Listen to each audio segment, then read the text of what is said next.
Lion and out like a lamb, and the NFL has been roaring all month, just like a lion. So, Dan, let's start with you. What's been your favorite March moment?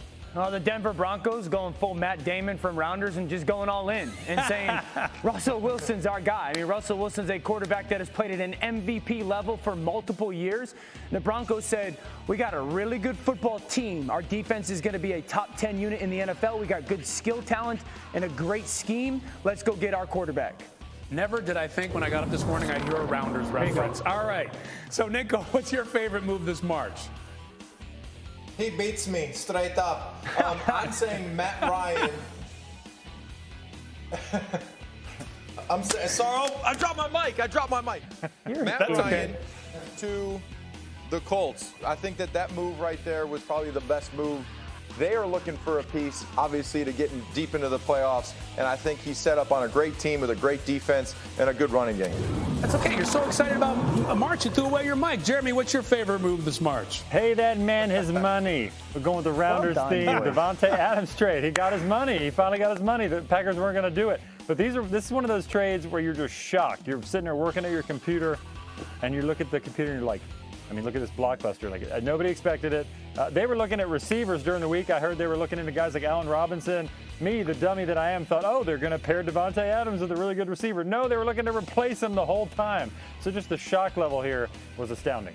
Well, I don't have a Rounders reference, but I do have the odds to win the AFC here. Buffalo has the shortest odds to win the AFC, something they haven't done since 1993. And Denver now has the third shortest odds with Russell Wilson under center. So we started thinking about this. The AFC so tough this year. Ninko, I want to turn to you because there's so much movement in the AFC. The conference is so tough. As it stands right now, give us your 7 AFC playoff teams. Oh, geez.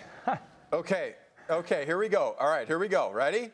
Chiefs, okay, Bengals, Bills. Get off of my dog just hit my camera. Get out of here. Bills, Raiders, the Raiders, Vegas, they're going to make some noise this year. The Colts, I think the Colts with Matt Ryan. Just talked about Matt Ryan, Matty Ice. He's going to take them to the playoffs. The Chargers, and one more team, the Denver Broncos with Russell Wilson. He's going to take them to the playoffs. So take it. I mean, I know listen, with the date and right now, there's a lot of teams that might not have their roster set. But as we sit right now, I think those are the teams that are going to make it. Okay, you know why your dog hit your camera? Because I'm seeing a lot of teams out of this. The Dolphins, the Titans, and I know where your dog is from. There's a team from Foxborough that is not on that list. Well, I mean, you got to look at the rosters right now. I mean, there's still the draft, and there's a lot of movement that's going to take place. So all these rosters and these teams are going to look different when it comes to training camp, and obviously when the final cuts are made. So these are moving parts, and these teams are going to change moving forward. But I think right now, you look at those teams that I just mentioned. Look, I mean, the Chiefs, obviously, they're going to be there every single year. The Bengals are just going to continue to be better and better and better with the pieces and moves that they've made to protect their quarterback. So the Patriots right now, listen, I mean, they got a second-year quarterback. There's some pieces that they haven't addressed. They haven't gone out and gotten a receiver. They haven't really spent any money in free agency. So it's going to be interesting to see who's their offensive coordinator, who's calling the plays. We don't know. Nobody knows. So a lot more question marks than answers in New England. There goes Ninko's sideline pass. Dan, what do you think? Where the heck are the Ravens? True. The Ravens? Yep. Oh.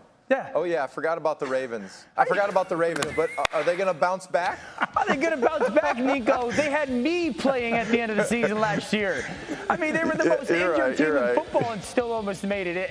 Lamar Jackson is going to be healthy. They've added to their defense. They've added to their offensive line. Bateman's going to be in his second year. Dobbins is going to be healthy. I mean, if this team stays healthy, I love Cincinnati. I think if this team stays healthy, they're just as capable of winning division, if not winning the conference. I would put the Baltimore Ravens in there way before I would put the Raiders in there. All due respect to the Raiders, I think the only chance the Raiders win that division is that they're dealing off the bottom of the deck. Nobody wants to go against that pass rush. Their pass rush is going to be insane. I agree. Their pass rush, they're going to get to the quarterback like, boom. So is the Chargers pass rush, and so is the Broncos pass rush. Guys. But you know what? That's how good this conference is right now. So, Jeremy, There's what do you three think? teams that are bad. We do this every year. You know who loves this list? Mike Vrabel. Because they do this every year. We always leave out Hutchinson, right? And they win 11 games. And they run the ball. And they look like they're deficient, and the quarterback isn't great, and they find a way to knock off good teams in primetime games. And now they're probably, I'm predicting they're going to be better on offense. Because Julio Jones, for as great as his career has been, he was a liability last year. Robert Woods comes back, will do a little bit of everything. Austin Hooper, really good tight end. So I like Tennessee. Yeah, I agree. I think here's the thing. This is what I would say. I was doing this yesterday. I think there's 3 teams in the conference that I would sit here and tell you I don't believe they're playoff football teams. 3 out of 16. I think it's Houston. Yeah. I think it's the New York Jets and Jacksonville. Those would be the only 3 teams that I sit here and go, no shot. And I would even say, like, Jacksonville's at least intriguing because of Doug Peterson. There's no way that any of us can sit here and tell you before the draft that we are adamant that these teams are going to be in or not. But I'll tell you this, I'm adamant Baltimore will be in the playoffs if they stay healthy. Look at that. Wow.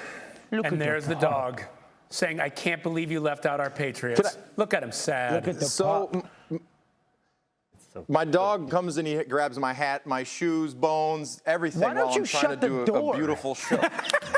Because he'll scratch at the door, he'll go crazy, he'll bark. I can't put It's more noise that way. Can you get control of your animals? That's a strategic entrance. You have a car that goes 200 miles an hour. You can't get your dog trained? Yeah, you've got bigger problems than this list. All right, I don't go that fast. I do the speed limit. With that beer. Driving 200, dogs knocking down doors. Yeah. All right, let's go on the clock. Ninko, we'll start with you on this one, and we'll get you off of the hook here. Is it disappointing that the Mahomes, Hill, Kelsey trio only won 1 Super Bowl?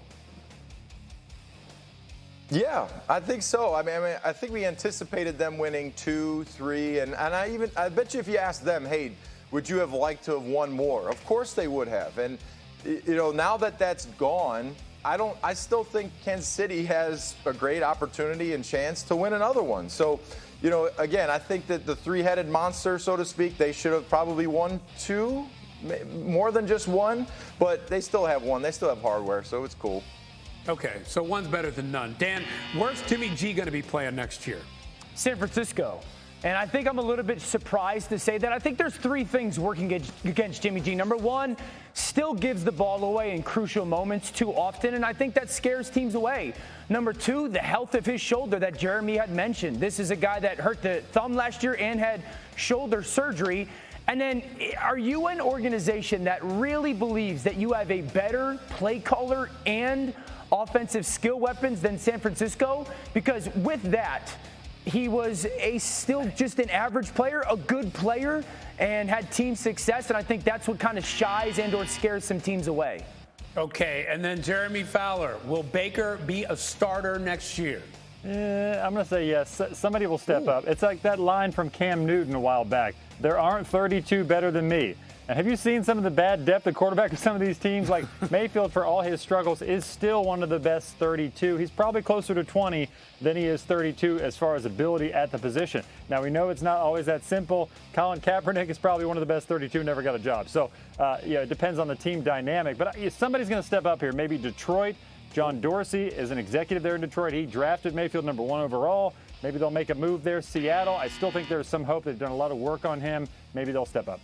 Okay, so it's not over for Baker starting in this year. We'll see what happens there. All right, guys, a lot more football to talk about in a little bit. Ninko, you go lock your